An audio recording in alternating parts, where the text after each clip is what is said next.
കുണ്ടറയിൽ 10 വയസ്സുകാരി ബലാത്സംഗം ചെയ്യപ്പെട്ട സംഭവത്തിൽ 6 പേർ കസ്റ്റഡിയിലെന്ന് പോലീസ്. പീഡനം നടന്ന കാര്യം അമ്മയ്ക്ക് നേരത്തെ അറിയാമായിരുന്നുവെന്ന് സംശയം.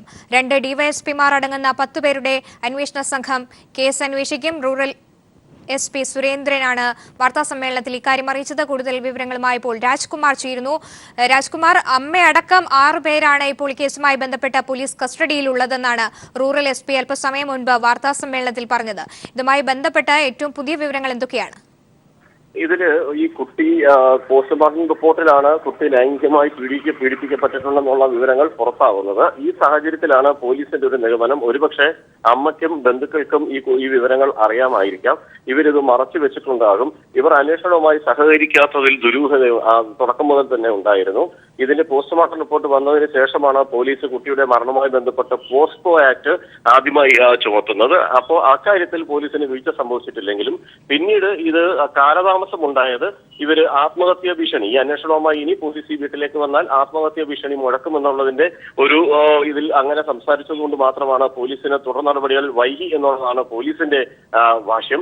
എന്നാൽ ഈ വീഴ്ച ഉണ്ട് എന്ന് പ്രഥമദൃഷ്ട്യാ മനസ്സിലാക്കിയതിന്റെ അടിസ്ഥാനത്തിലാണ് ആഭ്യന്തര വകുപ്പ് ഈ CI സാബുവിനെയും അതുപോലെ SI കുണ്ട്ര SI രാജേഷിനെയും ഇപ്പോൾ സസ്പെൻഡ് ചെയ്തിട്ടുള്ളത്. അല്പം മുമ്പ് കൊട്ടാരക്കര റൂറൽ SP സുരേന്ദ്രൻ മാധ്യമപ്രവർത്തകരെ കാണുകയുണ്ടായി. അദ്ദേഹം പറഞ്ഞത് അമ്മയ്ക്ക് ഒരുപക്ഷെ ഇത് അറിയാമെന്നുള്ള ഒരു ധാരണ ഇപ്പോൾ പോലീസിനുണ്ട്. അതിന്റെ അടിസ്ഥാനത്തിൽ അമ്മ ഉൾപ്പെടെ ബന്ധുക്കളെല്ലാം ചേർത്ത് 6 പേരെ ഇപ്പോൾ പോലീസ് കസ്റ്റഡിയിൽ വെച്ചിട്ടുണ്ട്. ഇവരെ ചോദ്യം ചെയ്തു വരികയാണ്. ഇവർ ഈ കേസിൽ പ്രതികളാണെന്ന് ഇപ്പോൾ പറയാനാകില്ല.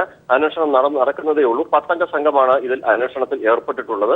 ഇന്ന് വൈകിട്ടോടുകൂടി ഇതിലൊരു കാര്യങ്ങളിൽ വ്യക്തത വരൂ എന്നുള്ളതാണ് SP അറിയിച്ചിട്ടുള്ളത്. അതേസമയം ഈ കുട്ടിയുടെ ആത്മഹത്യാ കുറിപ്പ് അത് ഈ കുട്ടിയുടെ തന്നെയാണോ, ഇതിന്റെ കൈയക്ഷരം എന്ന് അറിയുന്നതിന് വേണ്ടി ഈ കൈയെഴുത്ത് പരിശോധിക്കാനായുള്ള ലാബിലേക്ക് ഇതിപ്പോൾ അയച്ചിട്ടുണ്ട്. അതിന്റെ ഫലം കൂടി വന്ന ശേഷമായിരിക്കും കൂടുതൽ നടപടികളെന്നും പോലീസ് അറിയിച്ചു. രാജ്കുമാർ, ഇപ്പോൾ തന്നെ ബന്ധുക്കളടക്കം 6 പേരാണ് കേസുമായി ബന്ധപ്പെട്ട പോലീസ് കസ്റ്റഡിയിലുള്ളത്. ഇതുമായി ബന്ധപ്പെട്ട് പോലീസിന് വീഴ്ച പറ്റിയിട്ടുണ്ട് എന്ന് റൂറൽ SP തന്നെ സമ്മതിക്കുകയും 2 പേരെ സസ്പെൻഡ് ചെയ്യുകയും ചെയ്യുന്ന ഒരു സാഹചര്യമുണ്ട്. ഇനി ഈ കേസ് തുടക്കം മുതൽ തന്നെ ആ ദുരൂഹത മാറ്റുന്ന തരത്തിലുള്ള ഒരു അന്വേഷണത്തിലേക്ക് തന്നെയായിരിക്കുമോ കാര്യങ്ങൾ പോവുക? തീർച്ചയായും ഇത് ചൈൽഡ് വെൽഫെയർ കമ്മിറ്റിക്ക് ഈ കുട്ടിയുടെ പിതാവ് ഒരു പരാതി നൽകിയിരുന്നു. പരാതിയുടെ അടിസ്ഥാനത്തിൽ ഇതിന്റെ പോസ്റ്റ്മോർട്ടം റിപ്പോർട്ടിൽ പോസ്കോ ആക്ട് ചുമത്തണമെന്ന നിർദ്ദേശം നൽകിയതും ചൈൽഡ് വെൽഫെയർ കമ്മിറ്റിയാണ്. അതിന്റെ അടിസ്ഥാനത്തിലാണ് പോലീസ് ആ ആക്ട് ചുമത്തിയത്. പിന്നീടുള്ള അന്വേഷണത്തിലാണ് ഇപ്പോൾ ഒരു വീഴ്ചയുണ്ടെന്ന് കാട്ടി രണ്ട് പോലീസ് ഉദ്യോഗസ്ഥർക്ക് ഇപ്പോൾ അന്വേഷണ വിധേയമായി സസ്പെൻഡ് ചെയ്തിട്ടുള്ളത്.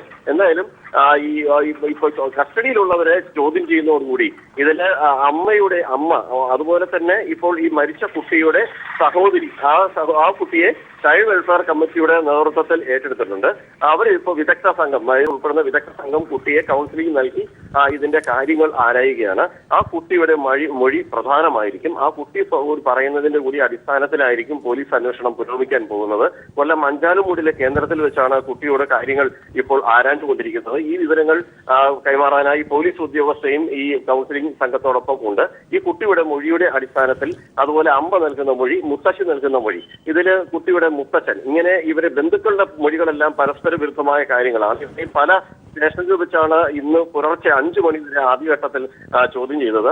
ഇന്ന് രാവിലെ 7 മണി മുതൽ വീണ്ടും ചോദ്യം ചെയ്യൽ ഇപ്പോൾ തുടരുകയാണ്. ഇപ്പോഴും ഇവരെ ചോദ്യം ചെയ്തുകൊണ്ടിരിക്കുകയാണ്.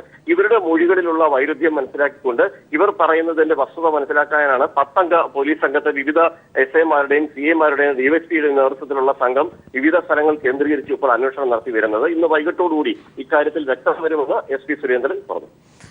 രാജ്കുമാർ, ഈ വിഷയം ഇന്ന് നിയമസഭയിലും ചർച്ചയാവുകയുണ്ടായി. ഒപ്പം പീഡനം നടന്നുവെന്ന് മുഖ്യമന്ത്രി പറയുകയും ബന്ധുക്കൾ അന്വേഷണവുമായി സഹകരിക്കുന്നില്ല എന്നുമാണ് മുഖ്യമന്ത്രി സഭയിൽ പറഞ്ഞത്. ആ ഒരു സാഹചര്യങ്ങളെയൊക്കെ കൂട്ടി വായിക്കുമ്പോൾ കുടുംബത്തിന് ഈ ഒരു കേസുമായി ബന്ധപ്പെട്ട് ഉള്ള ബന്ധങ്ങൾ ദുരൂഹമാകുന്നുണ്ടോ? തീർച്ചയായും, അതാണ് ഞാൻ ആദ്യം സൂചിപ്പിച്ചത്. ഇതില് ഈ പോസ്റ്റ്മോർട്ടം റിപ്പോർട്ട് വന്നതിന് ശേഷം മാത്രമാണ് കുട്ടി ലൈംഗികമായി പീഡിപ്പിക്കപ്പെട്ടിട്ടുണ്ട് എന്ന് വ്യക്തമായത്. ആ സാഹചര്യത്തിലാണ് ഇതില് ഈ CWCയുടെ ചൈൽഡ് വെൽഫെയർ കമ്മിറ്റിയുടെ നിർദ്ദേശപ്രകാരം ഈ പോസ്കോ ആക്ട് പ്രകാരം പോലീസ് കേസെടുത്തത്. അന്നു മുതൽ തന്നെ കുണ്ടറ CI SI എന്നിവരുടെ നേതൃത്വത്തിൽ പല തവണകളായി ഇവരുടെ വീടുകളിൽ അന്വേഷണത്തിന് ഇവരുടെ വീട്ടിൽ നാന്തിരിക്കലുള്ള വീട്ടിൽ അന്വേഷണത്തിന് പോയിരുന്നു. പക്ഷേ ആത്മഹത്യാ ഭീഷണി മുഴക്കി പോലീസിനെ പിന്തിരിപ്പിക്കുകയാണ് ഈ കുടുംബം ചെയ്തത്. ഇക്കാര്യം ചൈൽഡ് വെൽഫെയർ കമ്മിറ്റിയെ പോലീസ് രേഖാമൂലം അറിയിച്ചിരുന്നു. തുടർന്ന് ചൈൽഡ് വെൽഫെയർ കമ്മിറ്റിയുടെ നേതൃത്വത്തിലും കൗൺസിലർമാർ ഉൾപ്പെടുന്ന കൗൺസിലിംഗ് സംഘം ഇവരെ വീട്ടിലേക്ക് പോയെങ്കിലും അവരെയും ഇവരെ സഹകരിപ്പിക്കാൻ തയ്യാറായില്ല. ഇതിൽ പോസ്കോ ആക്ട് ചുമത്തിയതിനു ശേഷം കുട്ടിക്ക് ലൈംഗിക പീഡനം ഏറ്റിട്ടുണ്ടെന്ന് മനസ്സിലായതിനു ശേഷം ഇവരുടെ ബന്ധുക്കൾ, അമ്മ ഉൾപ്പെടെയുള്ള ബന്ധുക്കൾ പോലീസുമായി ഒരു തരത്തിലും സഹകരിച്ചിരുന്നില്ല. തങ്ങൾ ആത്മഹത്യ ചെയ്യുമെന്നുള്ള ഭീഷണിയാണ് തുടർച്ചയായി മുഴക്കിക്കൊണ്ടിരുന്നത്. ഈ സാഹചര്യത്തിലാണ് പോലീസ് സങ്കീർണമാകുമെന്ന് ഭയന്ന് ഇവരുടെ കാര്യത്തിൽ ഒരു കൗൺസിലിംഗിന് നൽകിയതിനു ശേഷം വളരെ സാവധാനത്തിൽ ഇതിന്റെ യഥാർത്ഥ കുറ്റകൃത്യം കണ്ടുപിടിക്കാനാകുമെന്നുള്ള ഒരു പ്രതീക്ഷയിലായിരുന്നു. അങ്ങനെ ഇരിക്കെയാണ് പിതാവ് ജോസ് ഈ സംഭവവുമായി ബന്ധപ്പെട്ട് ഇതിലെ ദുരൂഹത നീക്കണമെന്നാവശ്യപ്പെട്ട് മുഖ്യമന്ത്രിക്കും പ്രതിപക്ഷ നേതാവിനും ഉൾപ്പെടെ പരാതി നൽകിയത്. ആ പരാതിയിലാണ് ഡിവൈഎഫ്ഐ, CPM, കോൺഗ്രസ്, BJP ഉൾപ്പെടെയുള്ള സംഘടനകൾ ഇന്നലെ പ്രതിഷേധമായി വന്നതും ഏറ്റവും ഒടുവിൽ ഗവൺമെന്റ് ആഭ്യന്തര വകുപ്പ് ഇതിന്റെ വീഴ്ച മനസ്സിലാക്കിക്കൊണ്ട് 2 ഉദ്യോഗസ്ഥരെ സസ്പെൻഡ് ചെയ്ത ഒരു നിലപാടിലേക്ക് എത്തിച്ചേർന്നത്. കുണ്ടറയിൽ 10 വയസ്സുകാരി ബലാത്സംഗം ചെയ്യപ്പെട്ട സംഭവത്തിൽ 6 പേർ കസ്റ്റഡിയിലെന്ന് റൂറൽ SP. പീഡനം നടന്ന കാര്യം അമ്മയ്ക്ക് നേരത്തെ അറിയാമായിരുന്നു എന്ന കാര്യത്തിലും സംശയമുണ്ട്. ഇപ്പോൾ ചോദ്യം ചെയ്യൽ പുരോഗമിക്കുകയാണ്. രാജ്കുമാറാണ് വിവരങ്ങൾ നൽകിയത്.